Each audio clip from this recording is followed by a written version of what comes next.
नमस्कार, मी निरंजन विनायकराव वराडे, तालुका तंत्रज्ञान व्यवस्थापक सेलू.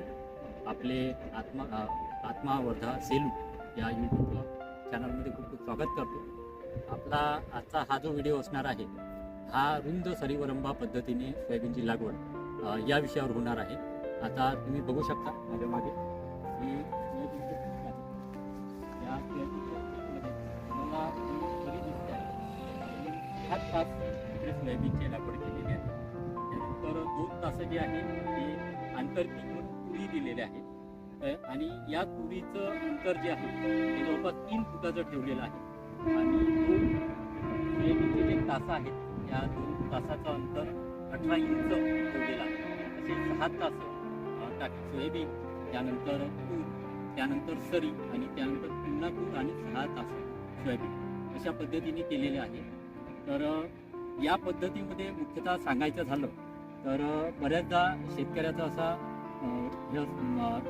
हे असतो की सोयाबीन कमी जर पेरलं, 30 किलोच्या ऐवजी जर 25 किलो पेरलं किंवा 22 किलो पेरलं तर आपल्या उत्पादनात घट येईल. पण तसं कधीच होत नाही.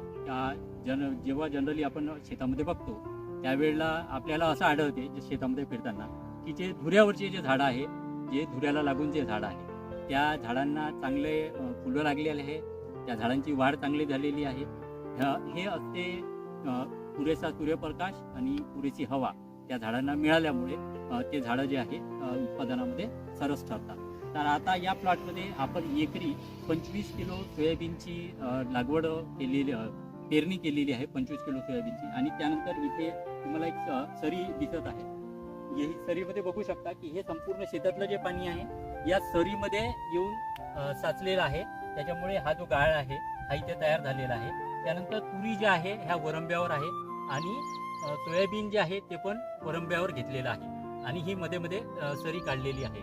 मागल्या वेळेला जेव्हा या प्लॉटमध्ये सोयाबीन कपाशी लागवड केलेली होती त्यावेळेला हा उतारावर असल्यामुळे इथे पाणी साचल्यामुळे ह्या एवढ्या पट्ट्यात जी कपाशी आहे इथं उत्पादन झालेलं नव्हतं. पण हे जे तंत्रज्ञान आहे हे शेतकऱ्यांनी यावर्षी आत्मसात केलेलं आहे. यामध्ये आपण इथे जर बघितलं तर सोयाबीनचे जे झाड आहे ते बऱ्यापैकी प्रॉपर डिस्टन्स ठेवून रुंद सरीवरंबा यंत्र जे आहे त्याने लागवड केलेली आहे. बऱ्यापैकी डिस्टन्स ठेवून झाडांची लागवड करण्यात आलेली आहे. त्यानंतर तुरीचे झाडं दिसतात आहे, त्यानंतर तरी आहे.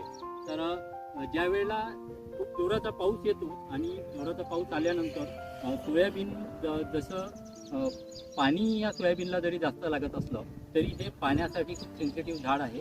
त्या झाडाला खूप अति जास्त पाणी साचून राहिलेलं चालत नाही. त्यामुळे उत्पादनामध्ये घट येऊ शकतो किंवा त्यामध्ये बुरशीजन्य रोगाचा प्रादुर्भाव होऊ शकतो. तर या पद्धतीमध्ये इथे जे वरंब्यावर सोयाबीन आहे किंवा तुरी आहे त्याचं जे संपूर्ण पाणी आहे हे सरीमध्ये उतरलं आहे आणि सरीमध्ये उतरल्यामुळे झाडांना जेवढं पाणी लागत आहे तेवढंच ते झाडं इथून या सरीमधनं इकडे घेत आहे. इकडे पण इकडच्या बाजूने पण बघू शकतो तुम्ही, इथे पण एक सरी आहे. या सरीमध्ये सुद्धा पाणी साचलेलं होतं आतापर्यंत.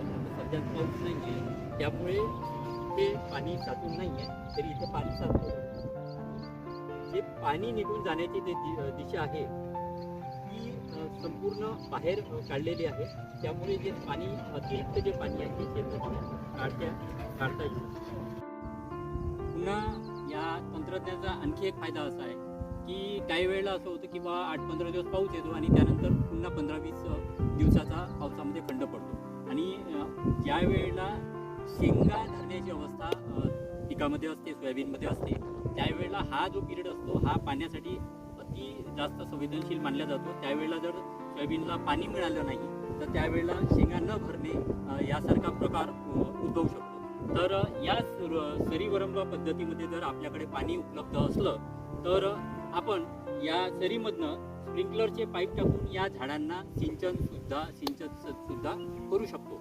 किंवा ज्या शेतकऱ्यांकडे स्प्रिंकलर उपलब्ध नाही पण पाणी उपलब्ध आहे अशा शेतकऱ्यांसाठी त्यांनी जर या सरीचे तोंड म्हणजे एक सरीचं तोंड तिकडनं आणि एक सरीचं तोंड जर इकडनं बंद केलं आणि या सरीमध्ये जर पाणी दिलं तर त्यावेळेला सुद्धा संरक्षित ओलीत या पिकाला करण्याचं जे मुख्य कार्य आहे ते या तंत्रज्ञानातून साध्य होऊ शकते. त्यामुळे या पद्धतीचे खूप फायदे आहे. कीड न येणे, अति जास्त पाणी जर झालं तर ते पाणी शेतातून काढता येणे, त्याचबरोबर कमी जर पाणी झालं तर शेताला संरक्षित ओलीत करणे, या सर्व बाबीमुळे हे जे तंत्रज्ञान आहे हे तंत्रज्ञान शेतकऱ्यांना खूप उपयोगी आहे.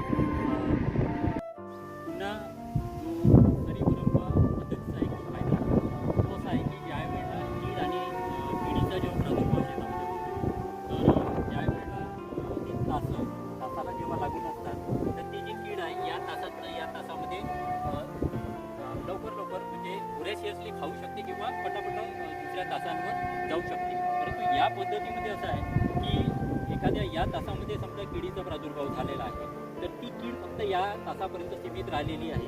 हे जेव्हा ही कीड किंवा ती जी अळी आहे ज्या वेळेला या बेडच्या इकडे किंवा तिकडे जायला जाते तर एक इथे आहे की एक ते क्रॉप चेंज झालं इथे, त्याच्यामुळे तिच्या खाण्यामध्ये इथे बदल पडलेला आहे.